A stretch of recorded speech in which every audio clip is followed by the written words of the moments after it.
তুমি নিজের মাকে খুন করেছো? হ্যাঁ, নিজের মাকে খুন করেছি, বললাম তো আমি খুন করেছি।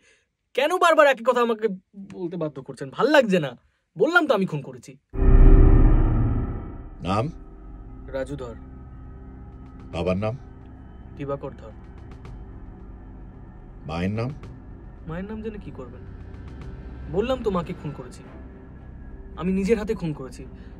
ওই বাবার পিস্তল রাখা ছিল আলমারিতে, বের করে সোজা মায়ের মাথায় চালিয়ে দিয়েছি। তুমি নিজের মাকে খুন করেছো? হ্যাঁ, নিজের মাকে খুন করেছি, বললাম তো আমি খুন করেছি। কেন বারবার একই কথা আমাকে বলতে বাধ্য করছেন? ভাল লাগছে না। বললাম তো আমি খুন করেছি।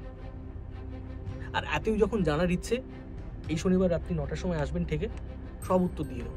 এখন বলতে ভালো লাগছে না, জানা একা থাকতে দিন। আর বলবেন ডিম কারিটা পাঠিয়ে দিন।